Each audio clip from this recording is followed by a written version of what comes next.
Hi! Hello! నమస్తే అండి. ఈరోజు వీడియోలో కేవలం బియ్యపిండితో అప్పటికప్పుడు చేసుకునే తెలంగాణ స్పెషల్ అట్లు చూపించబోతున్నానండి. వీటికి చట్నీ కూడా అవసరం లేదు. డైరెక్ట్‌గా మనమైతే తినేయొచ్చండి. చాలా టేస్టీగా ఉంటాయి. దీని ప్రిపరేషన్ కోసం ఒక బౌల్ తీసుకొని అందులో ఒక కప్పున్నర బియ్యపిండి వేసుకున్నాను. ఆ తర్వాత ఇందులో ఒక టేబుల్ స్పూన్ ఉప్పు, అలాగే కొంచెం వాము తీసుకొని అరచేతిలో వేసుకొని ఈ విధంగా రబ్ చేసుకొని వేసుకోండి. వాము వేయడం వలన టేస్ట్ అనేది చాలా బాగుంటుంది. ఆ తర్వాత ఇందులో ఒక టేబుల్ స్పూన్ కారం వేసుకొని పిండి మొత్తం కూడా మంచిగా కలుపుకోండి. వాటర్ వేయకుండానే ఉప్పు, కారం, వాము మొత్తం కూడా పిండికి పట్టేలాగా మంచిగా కలుపుకోండి. ఆ తర్వాత ఇందులో కొద్ది కొద్దిగా వాటర్ వేసుకుంటూ పిండి మొత్తం కూడా ఉండలు లేకుండా కలుపుకోండి.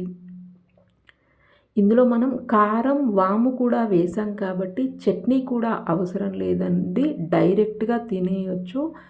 చాలా సాఫ్ట్‌గా ఉంటాయి. చిన్న పిల్లలైనా, పెద్దవారైనా, ముసలి వాళ్ళైనా ఎవ్వరైనా కూడా మంచిగా ఇష్టంగా తింటారండి. ఇందులో మనం పెరుగు వేయట్లేదు, సోడా వేయట్లేదు, బేకింగ్ పౌడర్ వేయట్లేదు, ఈనో వేయట్లేదు. అన్నీ కూడా సింపుల్ ఇంగ్రీడియంట్స్‌తో చాలా టేస్టీగా ఉంటాయండి. చూడండి, పిండి అనేది వీడియోలో చూపిస్తున్న కన్సిస్టెన్సీ వచ్చేలాగా కలుపుకోండి. మరీ జారుగా ఉండకూడదు, అలా అని మరీ టైట్‌గా ఉండకూడదు. వీడియోలో చూపిస్తున్న కన్సిస్టెన్సీ వచ్చేలాగా కలుపుకోండి. ఆ తర్వాత ఒక నాన్ స్టిక్ ప్యాన్ తీసుకొని దానిపైన కొంచెం ఆయిల్ అప్లై చేసుకొని మనం కలుపుకున్న పిండి మొత్తం కూడా ఒక చిన్న గ్లాస్ సహాయంతో ఈ విధంగా వేసేసుకోండి. వేసుకొని ఒక 2-3 మినిట్స్ పాటు మీడియం ఫ్లేమ్లో పెట్టి కాల్చుకోండి. ఒక 3 మినిట్స్ కాల్చుకున్న తర్వాత లైట్‌గా ఆయిల్ అప్లై చేసుకోండి. సైడ్స్‌కే కాకుండా అట్టు మొత్తం పైన కూడా లైట్‌గా ఈ విధంగా ఆయిల్ అప్లై చేసుకోండి. ఆ తర్వాత దీనిని ఇంకొక సైడ్‌కి ఫ్లిప్ చేసుకొని ఇంకొక 2 మినిట్స్ పాటు కాల్చుకోండి. 2 సైడ్స్ కూడా మంచిగా కాల్చుకోవాలండి. అప్పుడే అట్లనేది చాలా టేస్టీగా ఉంటాయి. ఆ తర్వాత దీన్ని సర్వింగ్ ప్లేట్‌లోకి తీసేసుకోవడమే.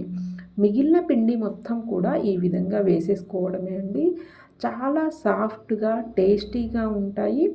దీనిని మనం చట్నీతో అయినా తినొచ్చు, చికెన్ కర్రీతో అయినా తినొచ్చు, లేదంటే కారం, వాము వేసాం కాబట్టి డైరెక్ట్‌గా కూడా తినేయొచ్చండి. చిన్న పిల్లలైతే డైరెక్ట్‌గా తినడానికి ఎక్కువగా ఇష్టపడతారు.